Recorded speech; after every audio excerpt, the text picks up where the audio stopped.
Zepto, Blinkit, Amazon, Flipkart, त्यातच ONDC हे सगळे डीमार्टचं मार्केट संपवणार आणि डीमार्टची हीच स्लो ग्रोथ डीमार्टला बुडवणार. म्हणून तर डीमार्ट 50% क्रॅश झालाय. काय आहे खरं रिझन? डीमार्टला कॉम्पिटिशन संपवणार की कॉम्पिटिशनला डीमार्ट संपवणार? व्हिडिओ लक्षपूर्वक शेवटपर्यंत पहा, डोक्याच्या फ्युजा उडतील. एक काम करा, करंट हवा असेल ना, पहिला चॅनलला सबस्क्राईब करून बेल आयकॉनला प्रेस करा, कारण अशीच एनर्जी कंटिन्यू तुम्हाला मिळत राहील. नमस्कार, मी संकेत आवटे. 5 स्टेपमध्ये आपण कंप्लीट अनालिसिस करणार आहोत. पहिली स्टेप आहे कॉम्पिटिशन. कॉम्पिटिशन कोण कोण आहेत?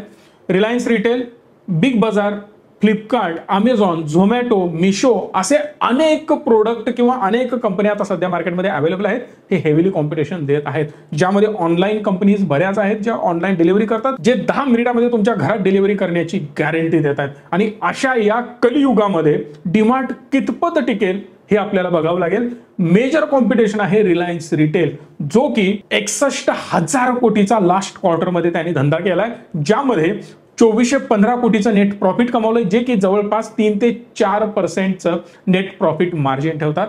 पण डीमार्ट मात्र 11,500 कोटीचा धंदा करतो आणि त्यामध्ये 590 कोटी रुपये प्रॉफिट कमवून 5 ते 6% नेट प्रॉफिट कमवतो. रिलायन्सने नवीन 2021-22 मध्ये 2300 स्टोअर ओपन केले, तर 2022-23 मध्ये 3300 नवीन स्टोअर ओपन केले आहेत. पण यातच तुम्ही डीमार्टची ग्रोथ बघितली तर एकदम स्लो होते. हार्डली 70, 75, 40, 50 असे स्टोअर डीमार्ट ओपन करत असतं. त्याच्या कंपॅरिझन मध्ये रिलायन्सची ग्रोथ एकदम फास्ट आहे. सेकंड पॉइंट आहे कॉम्पिटिशन अनालिसिस. मेजर कॉम्पिटिशन यांना होतं डीमार्टला बिग बाजारचं, म्हणजेच फ्युचर रिटेलचं.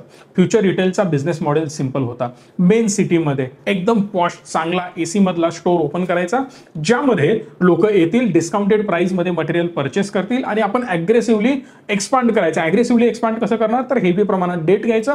डेट घेऊन कंपनी अनेक आउटलेट सुरू करेल. अनेक आउटलेट जे सुरू करणार आहे ते सगळे रेंटवर असतील आणि रेंट त्यांना पे करून आपण ते स्टोअर अक्वायर करणार. पण तिकडे डीमार्ट मात्र डायरेक्ट लँड परचेस करतो. लँड परचेस करून डीमार्टचं कन्स्ट्रक्शन होतं आणि त्या कन्स्ट्रक्शन केलेल्या बिल्डिंगमध्ये डीमार्ट स्वतःच्या जागेमध्ये स्वतःचं मॉल किंवा हायपर मॉल सुरू करेल.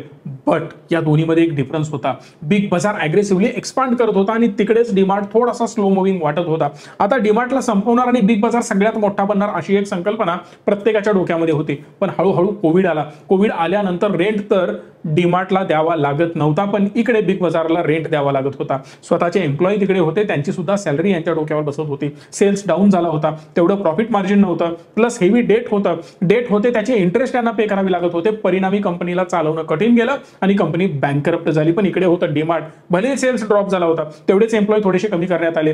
कंपनीने नवीन ऑनलाईन प्लॅटफॉर्म लॉन्च केला, ज्याला नाव देण्यात आलं डीमार्ट रेडी, आणि त्याच्या माध्यमातून स्लोली स्वतःला मूव्ह करायला सुरुवात केली. भले कंपनी लॉस रिपोर्ट केली नसेल तरी सुद्धा रेव्हेन्यू ड्रॉप झाला होता. रेंटचं बर्डन नव्हतं, कुठल्याही प्रकारचं डेटचं बर्डन नव्हतं. ओव्हरऑल कंपनीने स्वतःला कोविडच्या सिच्युएशन मध्ये सुद्धा सर्व्हाइव्ह केलं. प्रत्येक कंपनी वेगवेगळ्या मूल्यांवर चालत असते. प्रत्येक कंपनीचे वेगळे इथिक्स असतात. इथे सिंपल कंपनीचे इथिक्स आहेत. डेट फ्री राहायचं, स्वतःची लँड अक्वायर करायची, तिकडे आपला बिझनेस सुरू करायचा, हेवीली एक्सपांड करायचं नाही, ज्यामुळे पुढे जाऊन कुठल्याही आपण फायनान्शियल क्रायसिसमध्ये अडकायचं नाही. याच मॉडेलवर आधीही चालत होते, इथून पुढे सुद्धा चालणार. हे तितकंच सत्य आहे. तिसरा पॉइंट, डीमार्टचा ऍक्च्युअल बिझनेस चालतो तरी कसा, बिझनेस मॉडेल आहे तरी कसं? सिंपल फंडा आहे. आपले हेवी आउटलेट्स आहेत, हेवी परचेस आपण करू शकतो. जर आपण जास्त परचेस करू तर जास्त डिस्काउंट मिळेल. परचेस आपण डायरेक्ट कंपनीकडून करायचा, जेणेकरून जे मधले सगळे आहेत, डिस्ट्रीब्युटर आहेत, सुपर स्टॉकिस्ट आहेत, मोठा डिस्ट्रीब्युटर त्याच्यावर असेल, नॅशनल डिस्ट्रीब्युटर असेल, स्टेट वाईज डिस्ट्रीब्युटर असतील, या सगळ्यांचं जे कमिशन असतं ते गायब होतं. बल्क प्रोडक्ट, बल्क परचेस आपण डायरेक्ट कंपनीकडून परचेस केल्यामुळे हेवी डिस्काउंट मिळतात. प्लस जर तुमची पेमेंटची डेट कमी असेल, म्हणजे बऱ्याच कंपन्या पेमेंट करण्यासाठी 90 दिवसाची टर्म साईन करतात, पण इकडे डीमार्ट मात्र फक्त आणि फक्त 7 दिवसाची टर्म साईन करतात. 7 दिवसांमध्ये तुम्हाला तुमचे पैसे परत मिळतात. याचाच अर्थ कंपनीला परत त्यांचा पैसा मिळतो, म्हणून कंपनी यांना हेवी पुन्हा डिस्काउंट देऊ करते. डिस्काउंट तर मिळाला, माल स्वस्तात तर मिळाला. परत कंपनीने स्वतः जागा अक्वायर केल्या गावाच्या बाहेर, थोड्याशा ऑड ठिकाणी जिथं जागेचे रेट कमी असतील. प्लस कंपनीने स्वतःचे आउटलेट सुरू केले, ज्याच्या कन्स्ट्रक्शनवर कॉस्ट कमी केली, म्हणजेच हेवी स्पेंड केलेला नाही, मोठ्या झगामगा तिकडे तुम्हाला दिसत नाही. दुसरी महत्वाची गोष्ट, याच्या पुढे जाऊन कंपनीचं जे फर्निचर आहे, इंटेरियरची कॉस्ट आहे, ती सुद्धा एकदम मिनिमलिस्टिक ठेवली. एकदम चकचकीतपणा तिकडे तुम्हाला दिसणार नाही. AC असतो, पण इतर प्रोडक्टवर हेवी स्पेंडिंग त्यांचं पाहायला मिळत नाही, सॅलरी सुद्धा तिकडे हेवी प्रमाणात दिली जात नाही, जेणेकरून रनिंग कॉस्ट जी आहे ती मॅक्सिमम मिनिमाइज करण्याचा त्यांनी प्रयत्न केला, जेणेकरून हेवी डिस्काउंट देऊन सुद्धा कंपनी प्रॉफिटेबल बनू शकते. आणि त्याचमुळे कंपनीमध्ये 24 तास आणि 12 महिने कंटिन्युअसली डिस्काउंट दिला जातो. असं कधीच नसतं की या सणानिमित्त डिस्काउंट किंवा त्या सणानिमित्त डिस्काउंट. कंपनीची पुढची मोठी स्ट्रॅटेजी जी काही FMCG मध्ये लोकांची बाईंग पॉवर असते किंवा परचेस करण्याची इच्छा असते, त्यामध्ये लोकांना डिस्काउंट हवा असतो. मी एखादा सोप वापरतो, डाळी असतात किंवा वेगवेगळे प्रोडक्ट असतात, त्या प्रोडक्टवर जर मला डिस्काउंट दिसत असेल तर मी डेफिनेटली तिकडे जाणार, कारण MRP पेक्षा कमी रेटमध्ये जर तुम्हाला प्रोडक्ट मिळत असतील तर आपण इम्प्रेस होतोच. समजा एखादा शॅम्पू आहे, MRP आहे 300 रुपये, पण त्याच शॅम्पूची प्राइस जर डीमार्टमध्ये 250 रुपये असेल तर दिवाळीला मोती साबणाची प्रचंड डिमांड असते, त्याच मोती साबणावर जर हेवी डिस्काउंट दिला तर MRP असेल 100 रुपये, यांना मिळत असेल 60 रुपयाला, यांना 60 रुपयाला मिळतो, म्हणजे दुकानदारांना कमीत कमी तो 70 रुपयाला मिळत असेल किंवा 65 रुपयाला मिळत असेल.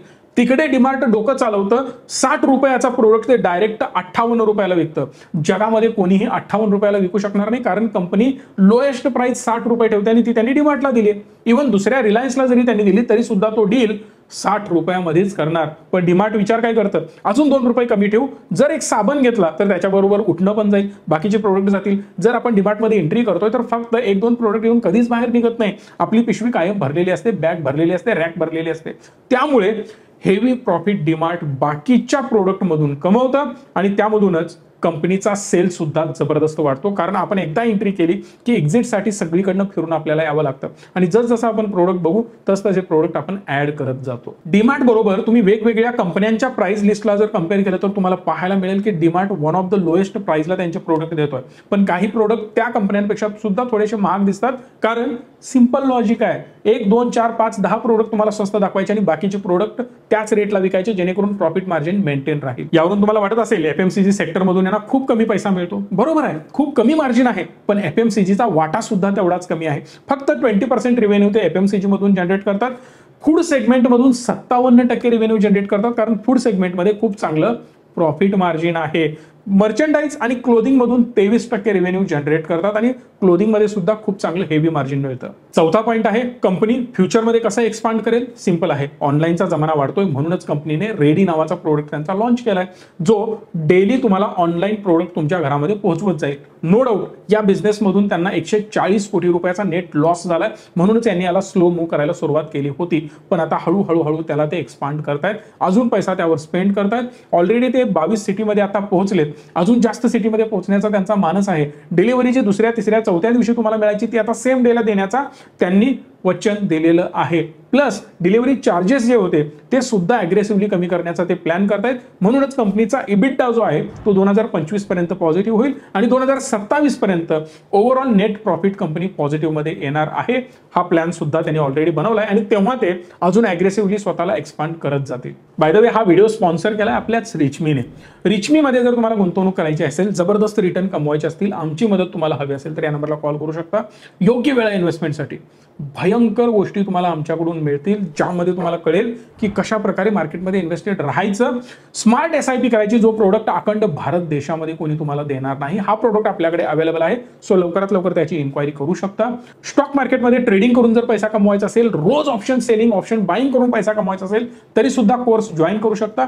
या नंबरला कॉल करा, डिस्क्रिप्शन मध्ये लिंक आहे. मल्टिपल कोर्सेस आम्ही प्रोव्हाइड करतोय, ज्यामधून रोज अर्निंग करता येऊ शकतं. पाचवा पॉईंट, या सगळ्यावर माझा अनालिसिस काय सांगतं, कंपनीचा डेट टू इक्विटी रेशो खूप कमी आहे, 0.05 आहे. ऑलमोस्ट कंपनी डेट फ्री आहे.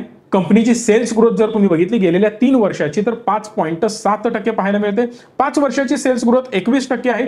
3 वर्षाची कमी होती बिकॉज ऑफ दी कोविडमध्ये कंपनीचा सेल्स ड्रॉप झाला होता, एक्सपान्शन करणं कठीण झालं होतं, म्हणूनच कंपनीचा सेल्स ड्रॉप झालेला होता. परिणामी मोठी ग्रोथ आपल्याला दिसली नाही, पण 10 वर्षाची ग्रोथ कंपनीची आहे 30.2%, म्हणजेच कंपनी जबरदस्त ग्रो कन्सिस्टंटली करते. एक साधं उदाहरण, हे सेक्टर कुठेपर्यंत जाऊ शकतं. एक एक्झाम्पल आपण घेऊ. भारताची लोकसंख्या 140 कोटी आहे, ती पुढे वाढतच राहणार, पण सध्या जर आपण कॅल्क्युलेट केलं तर पर पर्सन आपल्याला 2000 रुपये नेट कॉस्ट मिनिमम येते. आपलं जे काही खाणं पिणं, डिमार्टमध्ये ज्या वस्तू मिळतात त्या वस्तूंबद्दल बोलतोय आपण, 2000 रुपये इझिली तिकडे खर्च करतो. घराला आपल्या पूर्ण खर्च 8-10 हजार रुपये तर येतोच, जे आपण प्रोडक्ट बाहेरून परचेस करतो त्याबद्दल मी बोलतोय. म्हणजेच ओव्हरऑल 2,80,000 कोटी रुपये पर मंथ आपण स्पेंड करतोय. जर तुम्ही याला क्वार्टरली कॅल्क्युलेट केलं तर 8,40,000 कोटी रुपये आपल्याला खर्च करावे लागतात. तिकडेच रिलायन्स क्वार्टरली सेल्स करतो 60,000 कोटी, डीमार्ट सेल्स करतो 11,000 कोटी, ओव्हरऑल 1,00,000-1,25,000 कोटीच्या आसपास फक्त हे सेल्स करतात ऑर्गनाइज्ड प्लेयर. आता प्रत्येक जण ऑर्गनाइज्ड प्लेयर कडे जाऊन खरेदी करण्याचा प्रयत्न करतोय कारण त्यांना तिकडे डिस्काउंट मिळतोय.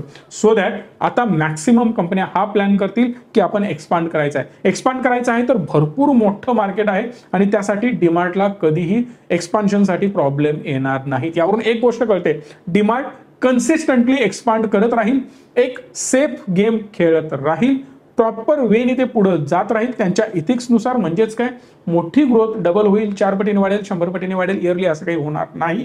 कंपनी 25 ते 30% पर इयर ग्रो करत राहणार. सेल्समध्ये एक्सपांड सुद्धा त्याच लेवलने करत राहणार, जेणेकरून रिलायन्स रिटेलची जी ग्रोथ होणार आहे ती ग्रोथ तुम्हाला इकडे डीमार्टमध्ये पाहायला मिळणार नाही. पण ज्या लोकांना कन्सिस्टंट रिटर्न हवे, इयरली एक 20, 25, 30% रिटर्न इनफ आहे, त्या लोकांसाठी हा स्टॉक बेटर आहे असं मला वाटतं. बाय द वे, कुठल्याही प्रकारे मी बाईंग सेलिंगचं रिकमेंडेशन देत नाहीये. ऑलरेडी मी डीमार्टवर व्हिडिओ केला होता ज्यामध्ये आपण टार्गेट दिलं होतं लोअर लेवलचं, तो पडत राहणार आणि 3300 रुपयेपर्यंत येणार हे आपण सांगितलेलंच होतं. तो व्हिडिओ जाऊन बघू शकता, सर्च करा संकेत आवटे किंवा मराठी संकेत डीमार्ट, तुम्हाला तो व्हिडिओ पाहायला मिळेल. पुढची गोष्ट येते पीई रेशोची. डीमार्टचा पीई रेशो आहे फक्त 102, जो त्याच्यापेक्षाही कमी होत आता येतोय. हा चार्ट तुम्ही बघू शकता, कंटिन्युअसली हा वाढलेला होता आणि आता हा सध्या ऑल टाइम लोअर परफॉर्म करतोय. फक्त डीमार्टच्या बाबतीत बोलतोय. सध्या याचा कॉम्पिटिटर अरविंद फॅशन 104 आहे, ट्रेंड 133, व्हीमार्ट 160, तर मेट्रो ब्रँड्स 68. म्हणजे ओव्हरऑल या सेगमेंटमध्येच पी रेशो खूप जास्त असतात आणि ऑलरेडी हा 260 वरून आता 100च्या आसपास आला. याचा अर्थ व्हॅल्युएशन सुद्धा जस्टिफाय करतं. थोडासा प्रीमियम गोष्टीसाठी आपल्याला प्रीमियम हा पे करावा लागतोच. ओव्हरऑल प्रमोटरचं होल्डिंग जरी बघितलं तर ते सुद्धा 74-75% दरम्यान पाहायला मिळतं. डिसेंट आहे, प्रमोटर जबरदस्त आहे, ज्याला स्टॉक मार्केटची समज आहे आणि या धंद्याची सुद्धा मुळापर्यंत चांगली समज आहे. त्यामुळे बघूयात तुमचं मत डीमार्ट बद्दल काय आहे, मला कमेंट करून सांगू शकता. व्हिडिओ जर आवडला असेल आणि महत्त्वपूर्ण वाटला असेल तर प्लीज लाईक, शेअर आणि चॅनलला सबस्क्राईब करायला विसरू नका. धन्यवाद. Stay tune and stay positive.